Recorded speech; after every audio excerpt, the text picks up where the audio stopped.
Hello, everyone, and welcome back. Of course, I'm your host, Randon. I've been on a good break for a while for the last few months, taking some much needed away time, but I wanted to return for a full audio podcast on this one. And as I start to develop a lot of things for the third season of Don't Worry, I have a lot of big developments, a lot of exciting news coming. And one of these exciting news is I have my first sponsorship opportunity for this episode, which coincidentally kind of fits perfectly with the topics of today surrounding positive psychology. So, without further ado, this episode is sponsored by Best Self. Best Self creates tools to aspire to be your best self, make the most out of each day, and inspire others along the way. Best Self has a number of journals, planners, and progress tools to help people gain the confidence to start the journey of living a full and meaningful life. I use the Self Journal. This is a 13-week goal-setting planner. It helps you achieve goals while holding yourself accountable for any mistakes you might make along the way. I use Best Self, and you can too. Use the code TALK20 for 20% off site-wide. Again, that's TALK, T-A-L-K 20, that's lowercase, and you can get 20% off the entire website of Best Self Company. All of this will be in the episode description, so just check that out and you can click on the link for that. And yeah, thanks again, Best Self, for sponsoring this episode. And, guys, let's get it started. As always, sit back, relax, because don't worry, we'll talk it out.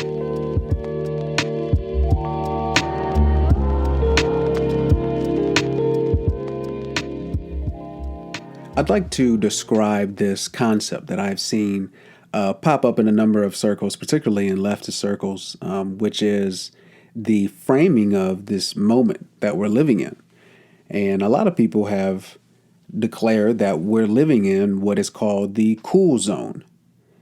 The cool zone is a period you'll probably remember reading about in grade school, right? You read about World War II and the Civil War, or JFK and the Soviet Union almost destroying us all in the Cuban Missile Crisis. These are a few examples of what could be called cool zones.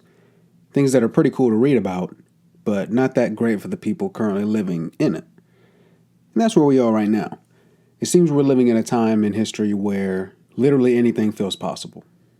Empires fall, kings and queens are beheaded, marginalized groups take to the streets out of anger, fear, and frustration, all in this cool zone. Now, this isn't exclusively a house of horrors. In the cool zone, it is possible to discover hope. And that's what I want to focus on today. As you can tell by the title, I'll be focusing on positive psychology, along with what it means to be authentic. Both of these concepts contribute to how one searches for a meaningful life in the midst of the existential dread that's around us every time you wake up and remember the situation that we're in. It's about trying to first understand yourself while living in a world that you don't. I remember being kind of in my teens, a little younger, and walking past the self-help section in like Barnes & Noble or something. And I would roll my eyes at some of the titles. And I just felt a little disinterested in what they seemed to promise to the reader, right? 12 tips to be a successful human, if it was that simple, then sign me up. And as I've gotten older and now I'm trying to become a psychologist and I consider myself to have a scientific mind, I'm noticing that the scientific community, they kind of view positivity with some skepticism, right? It's a lot of these reductionist traditions, and it trains one to view positivity with a lot of suspicion as a product of wishful thinking, or they're denying reality. And this brings me to positive psychology, a field that's really not even old as me. Now, let's say you have a check engine light on your car, and instead of being proactive, maybe to get it checked out, maybe you wait for a month or two, and then all of a sudden you're stuck on the side of the road with your hood smoking.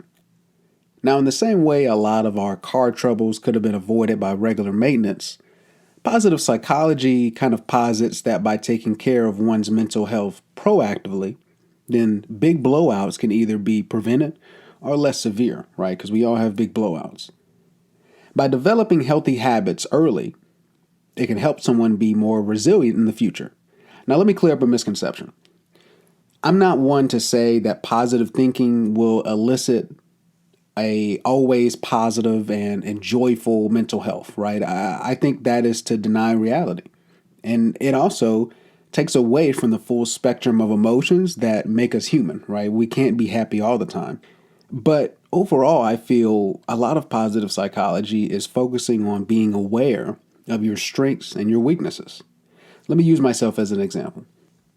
I've struggled with both sleep and diet a lot during the quarantine. I've had days where I feel incredibly disenchanted about my future or about society's, and I know I'm not the only one. But it requires a lot of honesty with myself if I feel I've messed up, right? While also being emotionally mature enough to try to hold myself accountable for that said mistake. I've also forgiven myself for that mistake, and I'm working to come to terms with a lot of things that I can't control. And even with this podcast is another example. I'm struggling sometimes to find my voice. I struggle to see where I'm going. Sometimes with this podcast, I struggle to hear myself, to think, and sometimes I can focus on the negative about myself and focus on a lot of the things that I think I've said wrong on the podcast. Obviously, now I have my voice. That now I am somewhat of a quote unquote public figure. I'm not like I have a huge following, but people hear my voice and they hear me say things about a lot of stuff, right? Politics and psychology and humankind and what it all means and what society is supposed to do in this situation. And sometimes all of us have the tendency to focus really on the negatives. And that's what society kind of tells us. That's one of the things that we've become accustomed to in this era, is a problem-focused, purely negative frame of reference. And this is understandable. I've mentioned before that the pandemic has revealed countless problems that have been either in the clear eye view or just lurking beneath the surface for decades in this country. I mentioned before that rampant positivity can still be viewed in a suspicious light, right? Not only by science, but sometimes by American society as well. And this is very dangerous. But again, it's not surprising given the things that American culture values.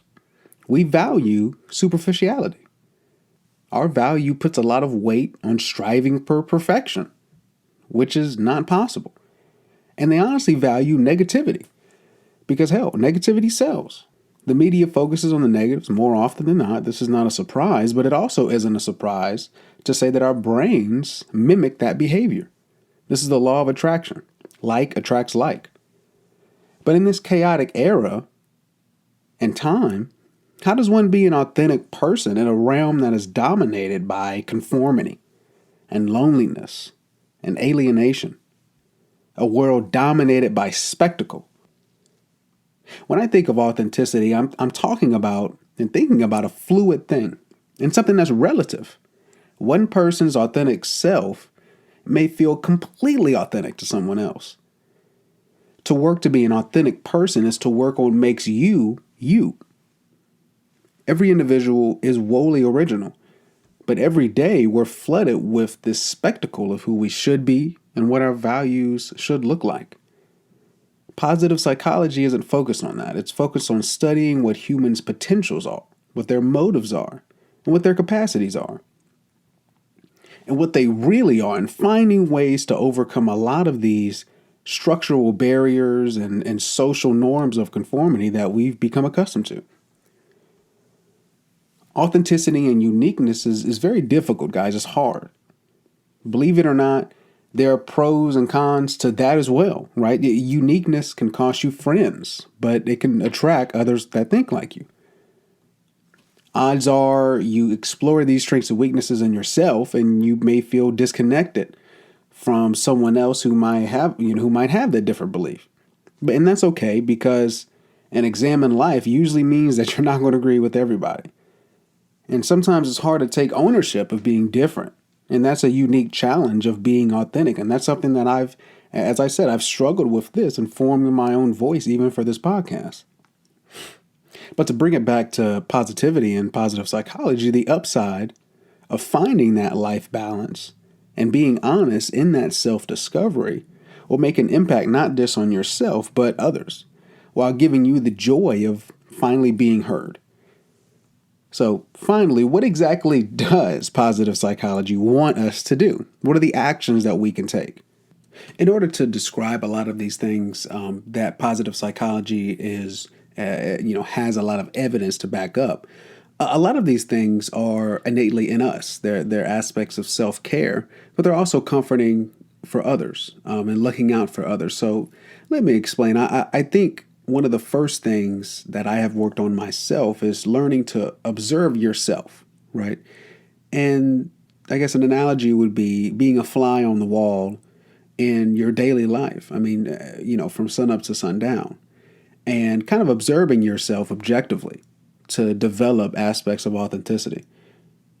So what that means is to live in the present moment is one thing, right? But most of us don't. Most of us are focused on the past while having anxiety about the future. And the combination of these things are always battling each other. It seems like, at least in my opinion. And a lot of our adaptive self-interests are really thrown away. We don't really know what it means to really behave like ourselves sometimes, because we're always reacting to pressure. We're always reacting to social anxiety. We're always reacting to just a reactionary society that we live in, especially in America. This creates a real falseness and only a glimmer of what it means to be your true self. Even online, most of us online, I would garner maybe more than 95% of the people that we normally see online are personalities. It's fakeness. And we're also seeing only a side of our own self, only for small amounts of time in the day. And this is something that's very tough because it requires you to examine a lot of your belief systems and critique them. And a lot of these critiques that you're going to make on yourself or might not want to, the only real service that it does to you is to create a dialogue. This is not to say that everything you believe in is some sort of belief system that may or may not be true, but I think it's important to examine where these behaviors are coming from. And then we can learn a lot about what our authentic self really is. So to summarize, examining yourself like a fly on the wall and being objective with who you are as a person is quite difficult. Because 99% of the time, your friends, your family, and society is telling you a particular way to act and react, right? Recognizing that developing your true self takes a lot of time because examining ourselves is a process. And honestly, it's probably a lifelong process, right? We are ever evolving human beings. It takes quite a time to really wind down our beliefs and our behaviors that either no longer serve you and replace them with an authentic, true to self action. But with some effort, I think a lot of people will find a genuine alignment with your true self, but you know that it has to take time. And you have to be honest with yourself about how long that takes. We don't know how long it takes. What neuroscience has taught us is that our brain is just a pattern recognition software, essentially. It recognizes patterns. It recognizes belief systems. And it holds on to them and grabs them really tight because it gives the brain and its chemistry structure, which we all know we love structure as human beings. And that's one thing that the quarantine has taught us, right? There is no structure. It's just the days kind of go by, and it's even disrupted our sense of time. I've talked about that previously on this podcast. And to release these patterns and these beliefs that no longer serve you is to be really, I think, in a state of distress sometimes because we're so used to this pattern serving us quite well. Now, to disrupt that is going to create a lot of anxiety. It's going to create a lot of stress and friction, right?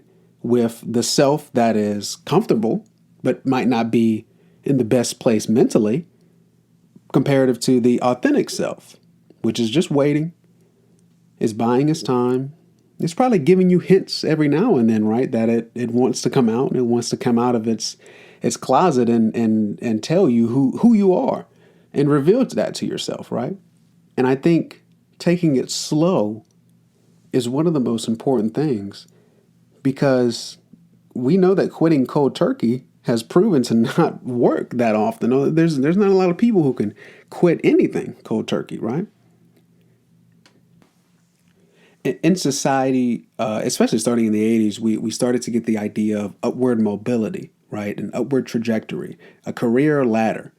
This is often promoted by society and most of the time by our friends and family without even noticing, right? We've been, in a way, propagandized to believe that this is the right way to live. So as you pursue your actual goals, right, I think it's important to pause and ask yourself, are you pursuing the right goal in the right way for you that'll actually be mentally, keep you mentally, healthy and stable in order to actually continue this? And I'll give one of my last examples, again, with me. I think as I've had this podcast, one of the first things that really I began to notice in myself is that at first it was fun, but then it became a job. I started this as a hobby, and then it quickly became something that I had to do. I had a times, what am I trying to say? I had a time limit, a certain. I created this kind of structure in myself, which was probably good for a little bit, but it eventually became a job. This was my 9 to 5 when I was out of work and I was waiting to get into my program. And I was doing this, and I was making myself miserable. I took all the joy out of this, and it became this thing that I felt I had to do because now I was in the thick of it, and I felt if I stopped, I would lose all traction, right? Especially with how fast our society works, right? And especially in a particular industry like this, multimedia, which is every day, it's something, right? Something new is popping off. Even on YouTube, So all of this was really compressing me. But now I'm slowly building up a lot more confidence in myself again that I felt had slipped away a little bit. And I'm trying to reframe my state of mind of understanding why I'm doing this and how I can make myself happy doing this. And hell, maybe that's the reason I decided to come back with my first episode of this season being about positive psychology and authenticity, because I do feel that I have made a lot of progress. And there are a lot of things I think that I'm going to take away from my short break and try to apply it to the podcast, even be a little bit more open. And openness to experiences, which is one of the personality traits in psychology. This openness to actually experiencing things, the good and the bad, is just what makes us human. And I've came on here, and I think it's also important for me to reiterate that I'm not trying to, these kind of aspects, these are psychological data that we have. We have a lot of evidence to support a lot of these things, but these are not the be all end all of how to achieve a happy and joyful mental state, at least a lot more of the time than most of us are probably experiencing it in our daily lives. And this is something that Buddhism and Hinduism, to an extent, says a lot, right? If this is not your truth, then you have to find another one, right? And people achieve this in a number of ways, whether through mindfulness, whether through meditation, whether through religion and spirituality, or honestly not doing nothing, or just doing a hobby the new hobby that you've started, and are just shutting off, right? Shutting away from society, getting off social media, and all these things can help us to try to balance and find a life balance in ourselves, have a little bit of self-care, but also have an immense amount of compassion and humility with how other people in society are trying to probably make the steps to find their authentic self just like everyone else. And I think sometimes that is a little lost. It's about speaking your truth. But to speak your truth first, you have to find out what that is. And I think a lot of people are in that process, and I certainly am too. I'm excited to get started with this next season, guys. Like I said, I have so much developing, new logo. I have a new intro that I'm super excited to share with everyone in a few weeks. Also, don't forget about the Best Self Company that is in the description below. And I also will include my feature on the podcast Brains Bite Back, where I had my discussion about cancel culture with Samuel. And Sam's going to be, who's the host of Brains Bite Back, he's going to be on this podcast soon in about a month. We'll talk about how we feel technology is impacting our psychology. So I'm super excited to have a conversation with him. Yeah, a lot coming and a lot going on. Thank you guys, of course, for listening as always. Remember, take some time for yourself through in the midst of all this chaos and try to find a little bit of order and a little bit of peace. As always, I'm your host, Randon, and you've been listening to Don't Worry, We'll Talk It Out.